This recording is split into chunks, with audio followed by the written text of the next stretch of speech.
Good morning, good afternoon, and good evening, depending on when it is that you can drop into your class.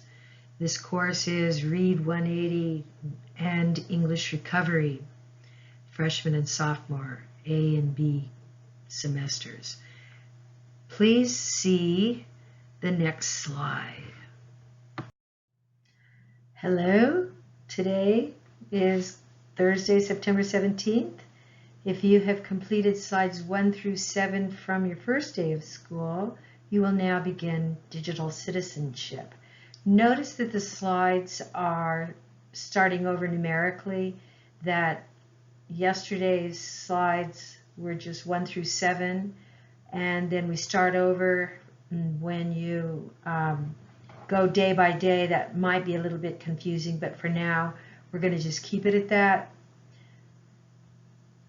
Slide 3 has 7 bullets about digital citizenship, and you need to read them out loud to your family for fun and giggles.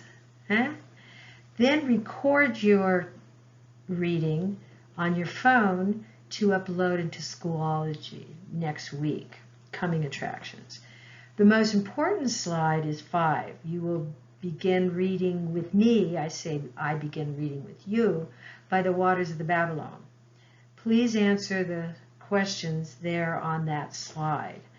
The story is then to go only to when my body hurts, and then you will continue with the reading and completion of the story. There's a really cool, on slide 6, I think, no, slide 5, the excuse me, YouTube song by the waters of the Babylon. It's a story that's about 70 years old, and it was written as if New York City was a ghost town, and when the pandemic burst into New York, it looked like a ghost town. And so it was odd that there was this preliminary story that was written, and this guy that's the lead in this story is a warrior. He's a Native American, I believe, and he goes on a questing. And I hope you will enjoy this. And off we go to the next slide. Here's your digital citizenship and why it's important. The 7 bullets there, you read one of them and just onto your phone and decide, of course, which will, I would hope, be the one that you think is the most important to you. And then on this slide, you will type in the bullet that you thought was the most critical to your citizenship, and then tell in the second batch of lines what does that citizenship bullet mean to you. On slide 6, you will be able to follow along with the story of By the Waters of the Babylon. It will only go to where the words "my body hurts," which has been highlighted in the text, which you can get in the attachment of your Gmail to read along with. And then you're independently off to your reading by independence declared. Read to your family, to yourself, whatever is most comfortable. And these questions are meant to inspire your ideas about what is a career, a calling, a passion that you have to do, and do you make a living at doing that? And that's usually what is the difference between a job and a career and a passion versus just doing it, okay? So read for the passion that this guy has for what it is that he's doing and what his calling is, what his career is. And then consider what are the ideas behind excellence, and how would you find synonyms that describe excellence, and you know excellence when you see it. So off you go. By the Waters of the Babylon, by Stephen Vincent Benet. The north and the west and the south are good hunting ground, but it is forbidden to go to the east. It's forbidden to go to any of the dead places except to search for metal, and then he who touches the metal must be a priest or the son of a priest. Afterwards, both the man and the metal must be purified. There are rules and laws that are made. It is forbidden to cross the great river and look upon the place that was the place of the gods. This is most strictly forbidden. We do not even say its name, though we know its name.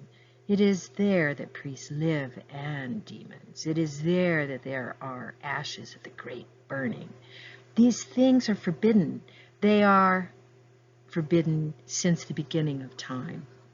My father is a priest. I am the son of a priest. I have been in the dead places near us with my father. At first, I was afraid.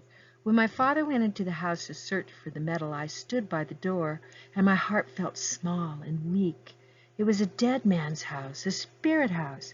It did not have the smell of a man, though there were old bones in a corner. But it's not fitting that a priest's son should show fear. I looked at the bones in the shadow and kept my voice still. Then my father came out with the metal, good strong piece. He looked at me with both eyes, but I had not run away. He gave me the metal to hold. I took it and did not die. So he knew that I was truly his son and would be a priest in my time. That was when I was very young. Nevertheless, my brothers would not have done it, though they are good hunters. After that, they gave me the good piece of meat and the warm corner of the fire. My father watched over me. He was glad that I should be a priest, but when I boasted or wept without reason, he punished me more strictly than my brothers. That was right. And after a time, I myself was allowed to go into the dead houses and search for metal. So I learned the ways of those houses, and if I saw bones, I was no longer afraid. The bones are light and old, and sometimes they will fall into dust if you touch them, but that is a great sin. I was taught the chants and the spells. I was taught how to stop the running of blood from a wound and many secrets. A priest must know many secrets. That was what my father said. If the hunters think we do all things by chants and spells, they may believe so. It does not hurt them. I was taught how to read in the old books and how to make the old writings. That was hard and took a long time. My knowledge made me happy. It was like a fire in my heart. Most of all, I liked to hear the old days and the stories of the gods. I asked myself many questions that I could not answer, but it was good to ask them. At night, I'd lie awake and listen to the wind. It seemed to me that it was the voice of the gods as they flew through the air. We're not ignorant like the forest people. Our women spin wool on the wheel. Our priests wear a white robe. We do not eat grubs from the trees. We have not forgotten the old writings, although they are hard to understand.